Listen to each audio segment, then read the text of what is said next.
Salut à tous, c'est Pank de la chaîne, bienvenue sur cette vidéo qui aujourd'hui va parler des tests sur le Pank et des tests que je reprends donc suite à 2 mois d'Hyper-Ampéria où, comme je vous ai dit, il n'y a pas eu forcément d'éléments marquants. Je continue à bosser en H24 sur la notion de somnambulisme avec le centrage. Je m'étais dit tiens, on va rajouter un petit élément et un petit peu faire différer les choses. Donc avec le centrage, pour ceux qui se souvenaient des points Cosmos, je me suis dit tiens, ça fait longtemps que j'ai pas retesté un truc un peu funky là-dessus. Donc tenter la majeure partie du temps d'être sur du somnambulique et puis m'auto-suggérer ce retour vers le somnambulique, mais ce coup-ci avec un élément qui va être physique, c'est-à-dire une intentionnalité qui est posée sur mon corps à un endroit donné. Ça, c'est assez rigolo.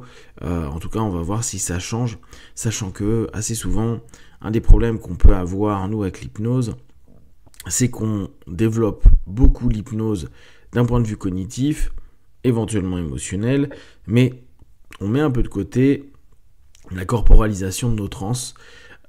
D'ailleurs, il y a beaucoup des trans que l'on met en place qui sont dissociatives, qui sont à ne plus être en rapport, en écoute, en perception juste de notre corps. Et je pense vraiment que l'exploitation de la transe, alors donc au-delà forcément d'un processus hypnotique, de la transe, peut et devrait inclure la notion corporelle. Or, je pense que le centrage à quelque chose d'assez amusant parce qu'il impose à l'intention d'emmener nos idées, nos suggestions, nos pensées, nos ressentis, etc. dans une partie du corps. Classiquement, pour ceux qui connaissent un peu les arts martiaux, on l'a avec cette idée du hara, du tendiem, là où, à un pouce à peu près du nombril, on dit « concentrez-vous ». Autre chose qui je trouvais intéressante, c'est que ce mot concentré revient à cette idée de focaliser et je continue à penser, à croire que un des points forts de l'hypnose qu'on doit vraiment développer, c'est que la focalisation, cette capacité à orienter, diriger notre attention, notre énergie, nos pensées est un vrai plus et la transe nous permet ça. Alors bien sûr, si on laisse la transe libre, et vous verrez c'est la deuxième partie de ce que je vais vous partager, il est possible que vous alliez dans tous les sens. Mais l'un des points intéressants, c'est que la transe amène logiquement une focalisation sur une idée. Selective thinking chez les Hellmaniens, cette idée sélectionnée, cette suggestion, mais sur laquelle je vais me focaliser. Et plus je suis en transe, plus je suis approfondi, plus je suis focalisé dessus. Ce qui fait que je ne prends moins attention à ce qui se passe ailleurs.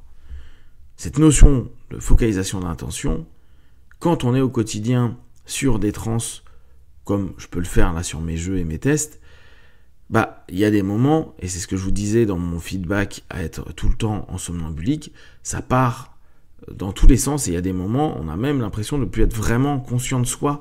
On est les yeux ouverts avec une sensation pas forcément agréable dans le corps et plein de choses qui se passent où on n'est pas forcément en train de l'idée. Pourtant, on est dans notre transe, mais on est dans une transe qui est plus associée avec des éléments spontanés qui se passent qu'avec une orientation volontaire, en tout cas plus volontaire, consciente, vers le subconscient et non pas une prise de pouvoir du subconscient vers le conscient, mais qui souvent va même un peu l'éteindre dans le quotidien. Donc, il y a vraiment, je pense, avec la notion de se centrer sur un point physique, possiblement quelque chose d'intéressant. Je vous dirai ça sur les semaines à venir. Deuxième chose, l'agent de la convention. À la convention, j'ai recroisé pas mal de personnes que je connaissais, j'ai discuté avec des personnes que je connaissais pas. Le retour qu'il y a beaucoup, et on le sait, en ce moment, il y a une grande mode qui décroît aux États-Unis, mais qui est de plus en plus présente en France, qui est associée à de l'hypnose spirituelle. Ce que moi je nomme de l'hypnose symbolique, sachant que je n'ai absolument pas de conviction à dire que il y a un spirituel qui existe, dans le sens entre deux vies, une vie antérieure, une communication avec des êtres éveillés, ou avec des guides, ou avec des êtres ascensionnés, etc. Tout ça, ça fait pas partie de mon socle de croyance. Néanmoins, beaucoup de personnes sont intéressées. De là, je me suis dit, tiens, qu'est-ce qui les intéresse tant? Et je le vois notamment quand Ludo propose le protocole Simpson, c'est de dire, bon, il y a un supraconscient, un élément de nous, ce que Jagger appelait le centrum, qui va driver les choses et qui va donner, ou permettre, parce que c'est pas donner nécessairement, permettre l'accès à la solution psychique, donc peut-être plus spirituelle si on parle de notion de protocole Simpson, etc., parce que c'est associé à l'ultra-height. Et à partir de là, il y a pour certains des très beaux changements, des avancées, des modifications de trucs qui leur font vraiment, vraiment du bien à ceux qui vivent la session. Et je me suis dit, bon, moi je suis pas ultra fan de tout ça, donc je vais retester au quotidien sur un truc tout simple. Je me suis dit, tiens, qu'est-ce qui pourrait être visuellement et physiquement perceptible? Je vais travailler sur optimisation corporelle. Dans la notion, aller, je pense plutôt sur du ultra depth ou peut-être tout simplement rester en SDL, un quart d'heure, une demi-heure par jour, avec juste cette attention de descente et après laisser faire le centrum, le supraconscient, l'inconscient profond, je ne sais pas comment vous allez l'appeler, et ne pas avoir autre chose qu'une focalisation qu'on sait assez difficile sur les trans plus profondes, sur cette notion d'optimisation.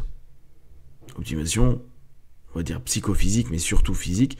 Ce que je veux voir, c'est est-ce que j'ai plus de liberté de mouvement dans l'entraînement? Est-ce que j'ai des choses qui se passent différemment dans mon corps? Est-ce que j'ai des sensations qui sont différentes? Est-ce que j'ai des modifications corporelles à voir? Donc vraiment aller vers cette intelligence pour demander une sorte d'optimisation de ce que je suis physiquement aujourd'hui. Si ça peut aussi toucher la psyché, ça pourrait être intéressant de voir ça et observer ce que ça peut créer, etc. ouvrir.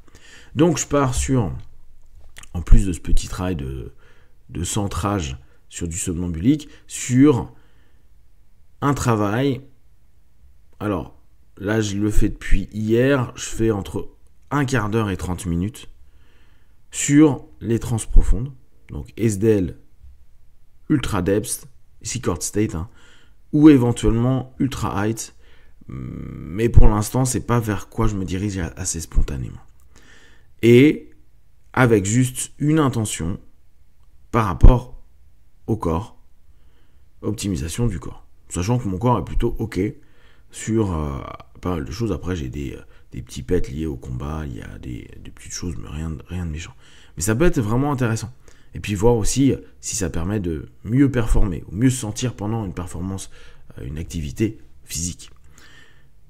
Donc je vais jouer un petit peu avec ça pendant déjà un mois. Après je vous ferai un petit débrief. N'hésitez pas à me poser des questions sur les trans profondes, sachant que je vais tout faire via l'auto-hypnose. Tout ça est toujours sur la complète autonomie pour voir ce qu'on peut faire. Si moi j'arrive à le faire, vous arriverez facilement à faire avec un peu de répétition. Donc n'hésitez pas, si vous avez des questions et des remarques, partagez sur Facebook, YouTube, j'y répondrai le plus rapidement possible. Et comme d'habitude, de tout ce que je propose, ne prenez que ce qui est bon et juste pour vous. Testez, observez, analysez et concluez. Be one. Ciao.